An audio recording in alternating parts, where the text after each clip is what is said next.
অনেক দিন হলো সংসারের জন্য কোনো কিছু কেনাকাটা হলো না, তেমন একটা সময়ও পাই না। আসসালামু আলাইকুম, কেমন আছেন সবাই? কে কোথা থেকে আমার ভিডিওটা দেখতেছেন অবশ্যই বলে যাবেন। প্রায় অনেক দিন থেকে প্রচুর গরম পড়তেছে। যখন বৃষ্টি আসে বাংলাদেশে তখন খুব বৃষ্টি হয়, আর যখন প্রচুর পরিমাণ গরম পড়ে তখন খুবই গরম পড়ে। আপাতত আমি যে জেলায় আছি এই জেলায় প্রচুর পরিমাণ গরম। আমি একটা কথা শেয়ার করতেছি, জীবনে আপনার যতই খারাপ সময় যাক সবসময় নিজেকে ভালোবাসার চেষ্টা করবেন, মানে নিজেকে সময় দিবেন। আর আমার এই দোকানের জিনিসপত্রগুলো এত ভালো লাগে, মন চাচ্ছে সবগুলো কিনে নিই, কিন্তু এত জিনিস রাখবো কোথায়? যাই হোক, ওই কথা ছেড়ে দিন। একটা কথা মনে রাখবেন, আপনি যদি হতাশ হয়ে বসে থাকেন তাহলে আপনি অসুস্থ হয়ে পড়বেন।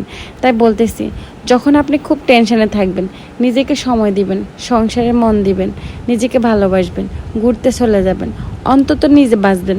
একটা কথা মনে রাখবেন, এটা স্বার্থপর দুনিয়া, মানুষ স্বার্থের জন্য আপনাকে ব্যবহার করবে। তার জন্য বলতেছি, নিজেকে ভালোবাসেন। এত টেনশন করে কি করবেন?